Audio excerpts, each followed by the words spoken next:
All right, everyone, let's talk about some next level practices whenever you are looking to improve that relationship with money. So, I talk about a lot of these things in deeper detail in my Position to Prosper Masterclass series.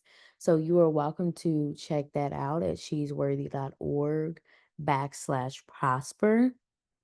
But I want to give you five different next level tips that really can help you elevate into an overflow of abundance and create a dynasty. So I remember in 2019, that was a big financial year for me, investment wise. And I was just hungry for knowledge and information to improve not only my life, but at least 4 to 5 generations. I was looking to create a dynasty. And if you all have ever seen me post my husband and I, or me and my son and my husband, I always say the Bridges dynasty. And it is truly something that I believe we have built, and we are still building it up. And the way that I have been able to build this dynasty has been because of these different pieces that I have incorporated on a financial part. Now, guys, I'm deeply spiritual and I have a lot of practices, and this does definitely help. Okay. But we had to be practical too. I can't talk about building a dynasty in all the spiritual aspects without putting something to work. I have to take action, and it has to be aligned action. So, these five things are what we were able to do to really see and yield the results. Number one, saving. What I have found is that a lot of people really don't save money, and they just always focus on spending money, but nobody saves. And it's insane to me. Statistically,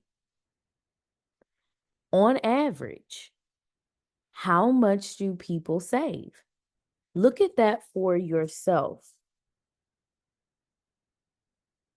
Just think about it. It's not much. People truly don't put things away the way that they should. Okay. And this is personal savings. I'm not talking about retirement. We'll get to that in a moment. But personal savings, it's not really happening. And what's crazy is that a lot of people have less than $1,000 in savings. Crazy. And I saw in this survey, 1 in 4 Americans have less than $1,000 in savings. And only about 12% of Americans have more than 100,000 in checking and savings. You all, is that not insane? I could not imagine not having at minimum $1,000 in savings. First of all, anything can happen. Do I think you should have an emergency savings? Yes. But I also think you have to be realistic too and just have a savings just to have a savings. Have purpose with your savings accounts. So for me, I have business savings accounts, I have personal savings accounts, and I give each of them a purpose, what it is for. Emergencies, I have a certain account. Then I have an account I will not touch, probably ever. And that's important to me because there are just some things you don't touch. And that takes discipline for a lot of people. if you don't have a savings, especially as you begin to age and you hit retirement, that's a problem because you realize you're only going to have a certain amount of money that you're going to be able to withdraw every month. Retirement is a part of this plan, but it should not be the only plan. Retirement, Social Security, yes, you're paying into those things. You deserve to have them, but that should not be the only part of your plan because you cannot access that without penalties. That is why you need to have your savings. Think about putting it in proper accounts where you are drawing interest. The next thing is investing. When you are younger, you can make riskier investments. As you age, you lower that risk.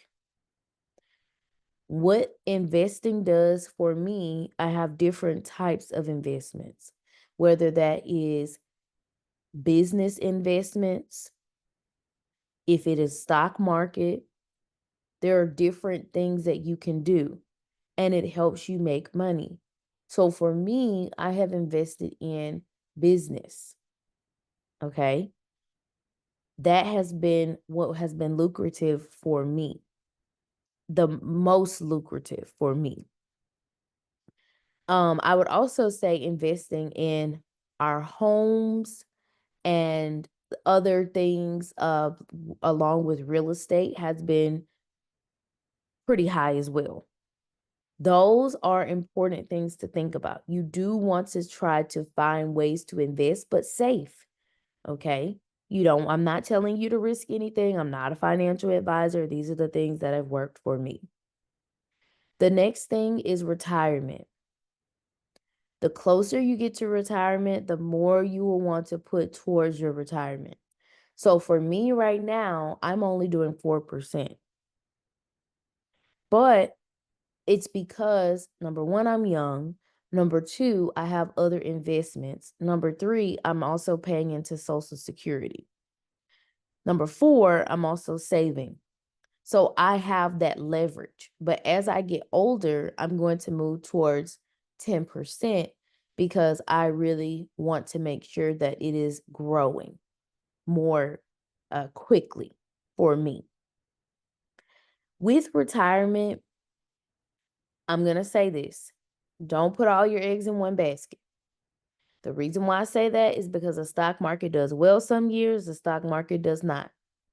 You don't know when you get ready to retire what that account will look like exactly because you can't always predict what happens. So that's why it's important to have your own cushion to live off of. Now, I want to talk specifically about business. As I mentioned, business has been one of the most lucrative things that I have done. In my business, I've been able to have a great career and it has made me money time and time again.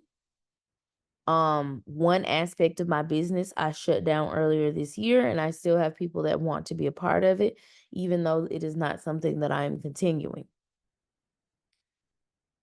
When you create a certain business that gives you leverage financially and in a sense of economically, because you are able to do things that you would not be able to if you were just working as an individual.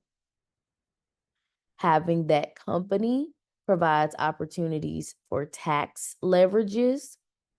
You also have different leverages that you can have in terms of lending with banks and different investment opportunities. So if you have not already started a business, I highly recommend considering to do it because there are things that you can do in businesses that they don't tell you about. I do teach on this within my Position to Prosper masterclass series, but you'll have to join in to get all those details. Passive income is the last piece of next level. So within my business, I did and still do have passive income streams, whether it is from products or services. That is how I was able to build them. Now, you may have other passive income streams with investments. There are so many different ways to set up passive income. It does not have to be difficult. You may have to do some things on the front end, but when you set up passive income correctly, it can be very helpful. For me and my business, I was at about 60 to 70% of the money we made was passive, meaning I didn't really do much work. And that was for a majority of the time that I was operating that particular business. That's huge. And if I wanted to go back and do that, I could do it easily. That's power. That is power. Position yourself to prosper. Not only is it a masterclass, it is a lifestyle.